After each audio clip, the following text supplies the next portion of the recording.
मी विधवा होते. मला एक छोटासा मुलगा होता. तो लहान असल्यामुळे त्याला दुधाची खूप गरज होती, म्हणून मी एका दूधवाल्याकडून दूध घेत असे. तो दिसायला खूप देखणा होता, हँडसम होता. तो आला की माझा मुलगा रांगत जाऊन त्याच्याशी खेळायचा. तेव्हापासून मला त्याचा स्वभाव खूप आवडायचा. आमच्या दोघांच्या नजरा एकमेकांना भिडत असत. एके दिवशी खूप पाऊस आला होता. संध्याकाळ झाली होती. तो दूध घेऊन आला होता. पावसात भिजल्यामुळे त्याला मी आतमध्ये यायला सांगितलं आणि त्यानं माझा हात हातात घेतला. नमस्कार मित्रांनो आणि मैत्रिणींनो, माझं नाव संगीता आहे. माझं वय 29 वर्ष आहे आणि मी विधवा आहे. एकेकाळी मी खूप आनंदात होते. नवरा माझ्यावर खूप प्रेम करायचा. संसारात मी खूप रमले होते, पण नियतीने मला खूप मोठा आघात दिला. माझ्या पतीचं एका कार ॲक्सिडेंटमध्ये निधन झालं. आमच्या लग्नाला अवघे 3च वर्ष पूर्ण झाली होती. जेव्हा माझ्या नवऱ्याचं निधन झालं तेव्हा माझा मुलगा अवघ्या 6 महिन्याचा होता. मला सासू सासरे नव्हते. मी आणि नवरा आम्ही दोघेच होतो.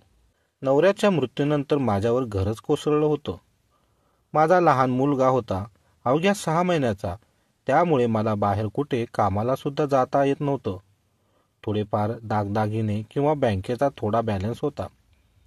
त्याच्यावरच माझं घर चालत होतं. घराची परिस्थिती आता खूप हालाकीची होऊन लागली होती. माझे आईवडील सुद्धा वृद्ध होते. ते फारसं मला सहकार्य करू शकत नव्हते. त्यामुळे घर चालवायचं म्हणजे अक्षरशः डोंगर उचलल्यासारखं वाटत होतं. आता नवऱ्याच्या मृत्यूला जवळपास 1 वर्ष पूर्ण झालं होतं. मुलगा आता माझा 1.5 वर्षाचा झाला होता. त्याला दुधाची गरज होती. आमच्या शेजारच्या गावात एक शामू दूधवाला राहायचा. तो रोज सकाळी दूध घेऊन यायचा. तो दिसायला खूप सुंदर, उंच, सडपातळ शरीरयष्टीचा, गव्हाळ रंगाचा होता. त्याच्या चेहऱ्यावर एक साधेपणाचं तेज होतं. त्याच्या डोळ्यात प्रामाणिकपणा झळकत होता.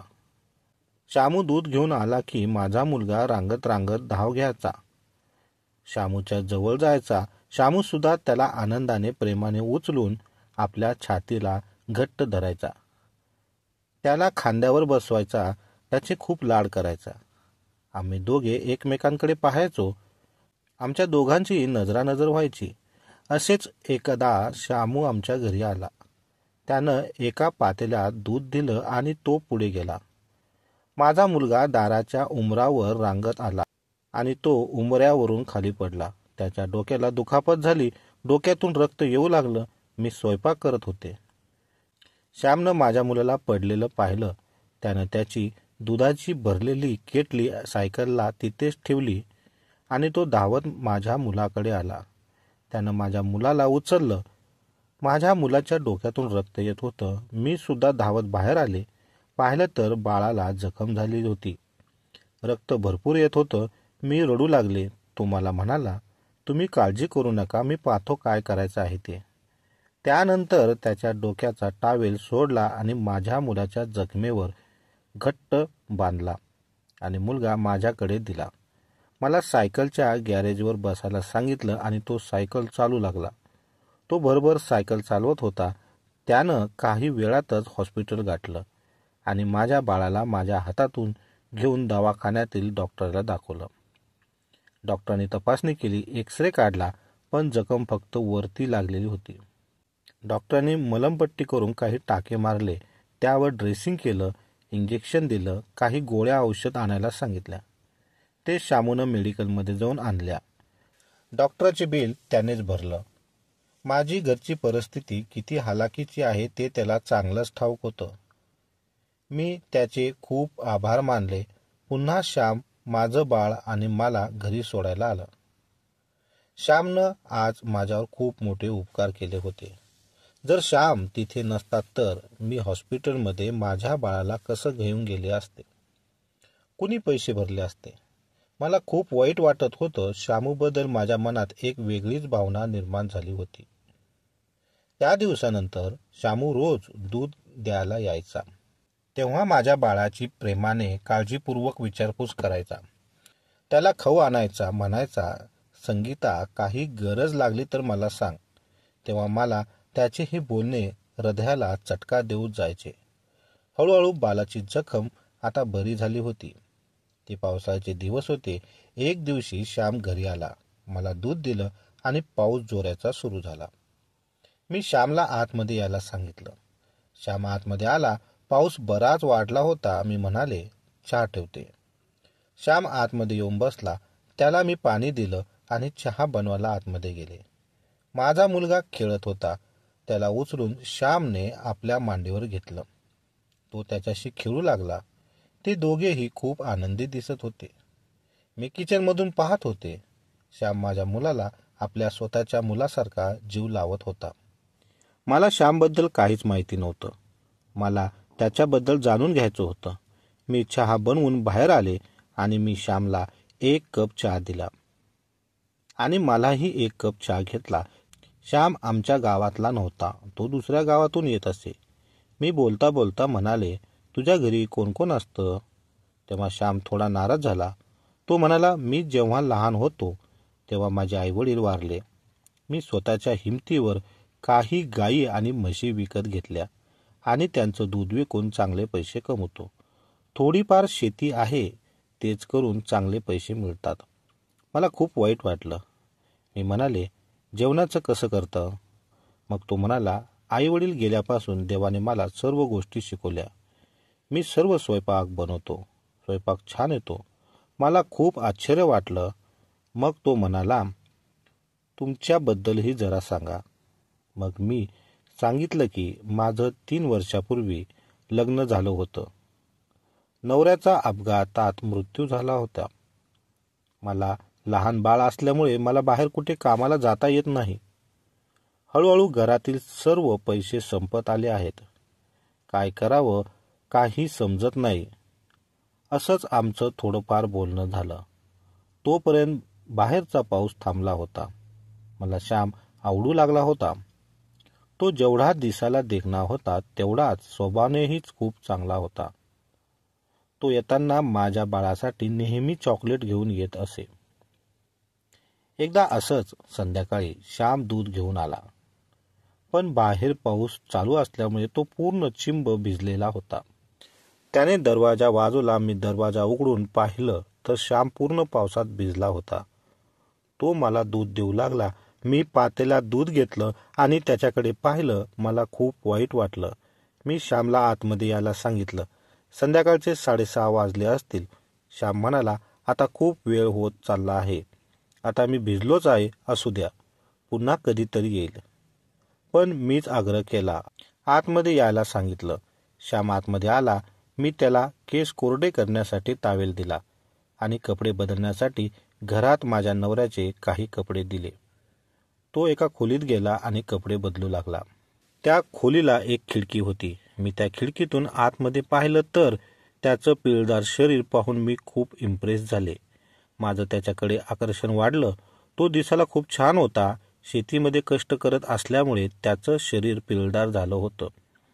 माझं त्याच्यावर खरं तर प्रेम जडलं होतं, कारण तो माझ्या मुलाची सुद्धा काळजी घेत होता आणि माझी सुद्धा. त्यानं पाठीमागच्या 2 महिन्यापासून माझ्याकडून दुधाचे पैसे सुद्धा घेतले नव्हते. तोवर मी चहा केला होता. मी त्याच्या विचारात होते. त्याला मी चहा नेऊन दिला. तो चहा पियत पियत माझ्याशी बोलत होता. मी माझ्या बाळाला पाळण्यात झोपलो होतो. आमच्या दोघांची नजरानजर होत होती. हळूहळू रात्र वाढत होती. 1 तास झाला तरी पाऊस काही कमी झाला नाही. तो म्हणाला, मी आता जातो. पाऊस काही कमी होण्याची लक्षणं दिसत नाही. मी म्हणाले, होईल. थोड्या वेळात पाऊस बंद झाला. मी किचनमध्ये गेले आणि स्वयंपाक बनवू लागले. तो म्हणाला, स्वयंपाक नका बनवू, पण मी त्याचं ऐकलं नाही. त्यानं माझ्यावर खूप उपकार केले होते. मला त्याची परतफेड करायची होती, म्हणून मी जेवण बनवलं. आम्ही दोघेही बरोबर जेवत होतो. तो माझ्याकडे पाहत होता. त्याच्या डोळ्यात पाणी येत होतं. मी म्हणाले, काय झालं? तुमच्या डोळ्यात पाणी दिसत आहे. तो म्हणाला, खूप वर्षांनी कोणीतरी आपलं वाटणारा व्यक्ती भेटली आहे आणि घरचं जेवण खाल्ल्यासारखं वाटत आहे. माझे सुद्धा डोळे पाण्याने भरून आले. दोघांचं जेवण झालं. श्यामला मी म्हणाले, लग्न करून टाका लवकर, म्हणजे तुम्हाला बायको घरचं जेवण करून देईल. तो म्हणाला लग्न करायला काही हरकत नाही, पण मला कोणाचा आधार नसल्यामुळे मुलगी देत नाहीत. मला हे सुद्धा ऐकून खूप वाईट वाटलं. मी म्हणाले, मुलगी कशी हवी मला सांग. माझ्या एखादी ओळखीची असेल तर मी सांगेल. तो मुलगी कशीही असली तरी चालेल, फक्त स्वभावाने चांगली असावी. तिचं एखादं लग्न झालं असलं तरी चालेल, अगदी तुमच्यासारखी असेल तरी चालेल, फक्त मनाने चांगली असावी. मी त्याच्याकडे पाहिलं, त्यानं माझ्याकडे पाहिलं. आमच्या दोघांच्या नजरा नजर झाल्या. रात्रीच्या अंधारात घरामध्ये बल्बाच्या उजेडात आमच्या दोघांचे चेहरे एकमेकाकडे पाहत होते, निहाळत होते. मी हळूच माझा हात पुढे केला. त्याने माझा हात आपल्या हातात घेतला. मी म्हणाले, तुम्ही खूप चांगल्या स्वभावाचे आहात. माझ्या मुलाची एवढी काळजी करतात. पाठीमागच्या 2 महिन्यापासून तुम्ही दुधाचे पैसेही घेतले नाहीत. माझ्या मुलाला दवाखान्याचा खर्च सुद्धा तुम्हीच केला. खरं सांगू का, मला तर तुमच्यावर प्रेम जडलं आहे. जर तुमची इच्छा असेल तर मी तुमच्याशी लग्न करायला तयार आहेत. माझे हे शब्द ऐकून श्यामचे डोळे पाणावले. त्याने मला घट्ट मिठी मारली. आम्ही दोघांनी खूप वेळ एकमेकाच्या मिठीत होतो. मी आणि श्याम दोघेही रडत होतो. दोघांनी एकमेकाचे डोळे पुसले आणि आता एकमेकांच्या ओठांवर आपले ओठ टेकवले. आम्ही दोघांनी एकमेकांवर खूप प्रेम करू लागलो. आम्हा दोघांनाही कुणाचा आधार नव्हता. तो मला आधार देऊ लागला. माझ्या मुलाचीही जबाबदारी त्यांनी स्वीकारली. आम्ही दोघांनी त्या रात्री एकमेकांवर खूप प्रेम केलं. आम्हा दोघांनाही खूप आनंद मिळाला. असेच काही दिवस आम्ही एकमेकांवर भेटत राहिलो, एकमेकांवर प्रेम करत राहिलो आणि काही दिवसात मी आणि श्यामने दोघांनी गावातील मंदिरात लग्न केलं. आता मी, माझा छोटा मुलगा आणि श्याम खूप आनंदाने संसार करत आहोत. श्याम माझी खूप काळजी घेतो, मला भरभरून प्रेम करतो. मी त्याला भरभरून प्रेम देते. एवढ्या वर्षात माझ्या जीवनात प्रेमाची खूप उणीव होती. त्याला खूप जीव लावते. त्याच्यासाठी वेगवेगळे पदार्थ बनवून त्याला खाऊ घालते. मित्र आणि मैत्रिणींनो, मी श्यामबरोबर लग्न केलं.